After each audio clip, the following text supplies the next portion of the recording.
और यही वेद प्रमाण देते हैं कि पूर्ण परमात्मा अपने साधक की आयु को भी बढ़ा देता है। अब थोड़ा सा प्रमाण वेद दिखाते हैं आपको। कबीर परमेश्वर जी ने अपनी प्यारी आत्मा धर्मदास जी से कहा था कि धर्मदास, वेद मेरा भेद है, मैं मिलूं वेदन से नाही, और जौन वेद से मैं मिलूं वो वेद जानते नहीं। ये चारों वेद मेरी ही महिमा का गुणगान कर रहे हैं, लेकिन इन वेदों में वर्णित विधि से मेरी प्राप्ति नहीं हो सकती। और जौन से वेद में, जौन से सदग्रंथ में, यानी सच्चिदानंद घन ब्रह्म की वाणी में, सूक्ष्म वेद में, उसको सूक्ष्म वेद बोलते हैं, सूक्ष्म वेद में परमात्मा कबीर देव जी के पाने की पूरी विवरण है। और वो वाणी, वो सूक्ष्म वेद परमात्मा ने अपने मुख कमल से, अपने मुखारविंद से स्वयं ही बोलकर सुनाया और लिपिबद्ध करवाया हुआ है।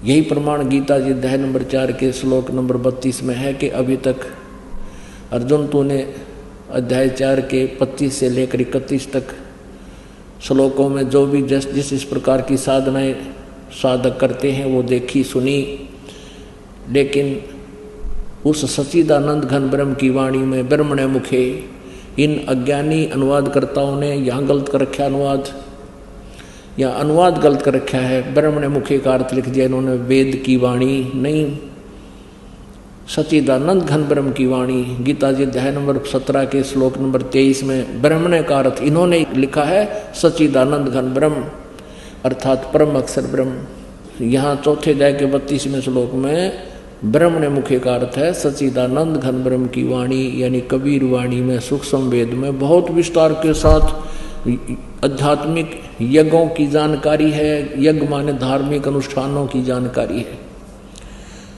वो तत्व ज्ञान है।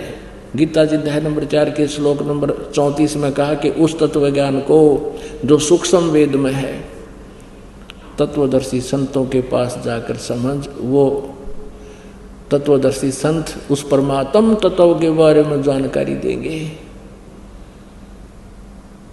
तो उस परमेश्वर ने कहा था कि जौन वेद से मैं मिलूं वो सूक्ष्म वेद है, वो सच्चिदानंद घन ब्रह्म की वाणी है। कहते वो इन चारों वेदों में नहीं है, वह वेद जानते नहीं। अब देखिएगा ऋग्वेद भाषा भाष्य द्वितीय भाग, ये किसने अनुवाद किया है, कहाँ से छपा है? प्रकाशक हैं पंडिता राकेश रानी, प्रधान कार्यालय वेद मंदिर, महात्मा वेद भिक्षु सेवा आश्रम, लेखराम नगर अब्राहिमपुर, पोस्ट ऑफिस मुखमेलपुर, दिल्ली। दुर्वासित ने दान संस्थान, ठीक है, दिल्ली से। इसके अंदर इस ऋग्वेद मंडल नंबर 10 सूक्त नंबर 161 का और दूसरा मंत्र है। ऋग्वेद मंडल नंबर 10 सूक्त 161, ये देखिएगा, ये 161वां सूक्त है और इसका मंत्र नंबर 2 है।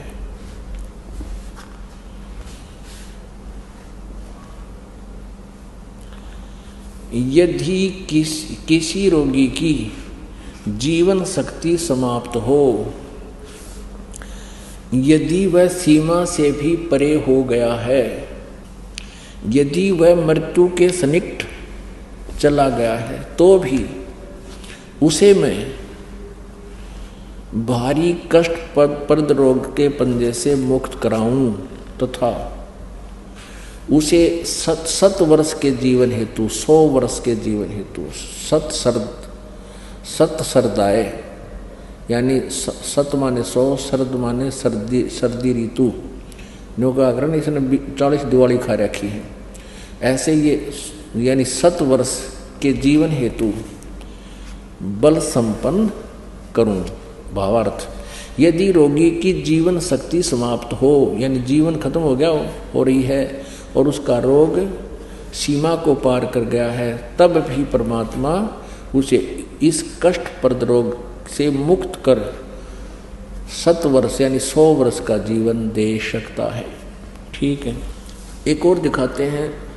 ऋग्वेद ये छोटे वाला है, मंत्र तो वही है इनका, सिर्फ साइज पुस्तक का अनुवाद करके छोटा बड़ा इन्होंने किया हुआ है।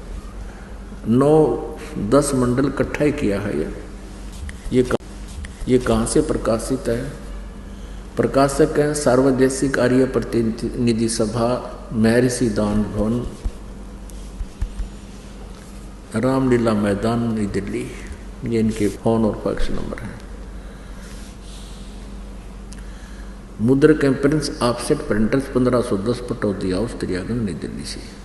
अब इन्होंने यहाँ थोड़ी सी हेरफेर करने की चेष्टा की है, इस अनुवादकर्ता ने गड़बड़ी करने की चेष्टा की। देखिएगा, ऋग्वेद मंडल नंबर 10 सूक्त नंबर 161 और मंत्र नंबर 2। यहाँ देखिए, यदि रोगी नष्ट जीवन शक्ति वाला हो गया है और यदि अथवा सीमा से परे चला गया है, यदि मृत्यु के समीप है, समीप पहुंच गया ही है, तो भी उस रोगी को यहाँ इन्होंने अपना अड़ंगा अड़ा दिया, क्योंकि ये दानंद जी के विचारों से प्रभावित हैं, महर्षि दानंद। और महर्षि दानंद जी ये मानता है कि भगवान कुछ नहीं कर सकता। इन्होंने यहाँ वेद लिख दिया। वेद का किताब प्रकरण इस मूल संस्कृत में, मूल व्याख्या में। ये कोई दवाइयाँ की किताब नहीं है, ये परमात्मा की महिमा का विधान है। या वेद नहीं लिखना था, इन अपनी अज्ञान सोच चढ़ा दी। ऐसे हम हिंदी पढ़ते रहे, संस्कृत हम नावे नहीं थी। इन अज्ञानियों ने ऐसे नाश कर रखा हमारी आध्यात्मिक ज्ञान का। यहाँ उस रोगी को मैं यहाँ वेद लिख दिया। अब पढ़निया ने सोचा वेद बूद कर देता होगा, वेद तो करे दे, वह दवाई अच्छी जानता होता है। नहीं, कष्टप्रद रोग के पंजे से छुड़वा लाता हूँ, ये भगवान की महिमा है, वेद की नहीं। और 100 शरद ऋतुओं तक जीने के लिए, यानी 100 वर्ष तक उसको बल युक्त करता हूँ। अब यहाँ देखना, यही अनुवाद करता है मंडल नंबर 9 सूक्त नंबर 80 का और मंत्र नंबर 2। यहाँ ये भूल गया किता है, वह दानंदाड़ी विधान को भूल गया। ये देखना, ऋग्वेद मंडल नंबर 9 सूक्त नंबर 80 और इसका यो दूसरा मंत्र है, दूसरा। अब देखना,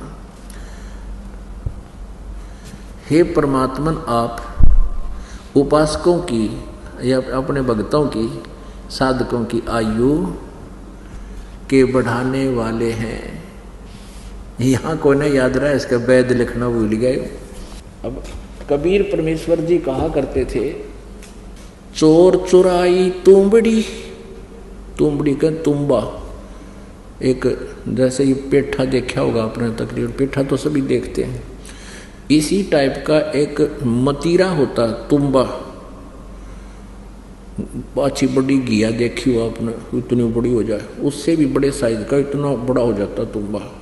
तो उस तुम्बे का अंदर से वो निकाल लेते हैं सारा मटेरियल, बाहर उसका कवर रह जाता है। उसको ज़्यादातर साधु संत भी रख लेते थे अपने पास, या इकतारा बनाते थे ये गाने बजाने वाले। तो वो उसको यदि पानी में डाल दिया जाए तो नीचे छोड़ दे जाकर, वो तुरंत ऊपर आ जाता है, नीचे नहीं रहता, फ्लोटिंग बहुत है। तो परमात्मा कहते हैं कि इन अज्ञानियों ने सच्चाई को उस तुम्बे की तरह, जैसे कोई चोर ने तुम्बा चुरा लिया और पानी में छुपाने लग गया, वो नीचे छोड़ कर आवे, वो ऊपर आ जाए। वो चोर नीचे जल में छोड़ कर आवे, उससे पहले वो ऊपर आ जाए। तो परमात्मा कहते हैं, चोर चुराई तुंबड़ी और छुपावे पानी में, वो छुपावे वह ऊपर आवे, नो सच्चाई छानी ना। यानी इन अज्ञानियों ने इन सदग्रंथों का अज्ञान करने की बहुत चेष्टा की, सच्चाई को छुपाने की बहुत चेष्टा की, लेकिन ये छुपा नहीं सके। कहीं ना कहीं से ये सच्चाई ऊपर आ ही गई। तो ये कबीर परमेश्वर है जो हमारी आयु भी बढ़ा सकते हैं, हमारे रोग का नाश भी कर सकते हैं,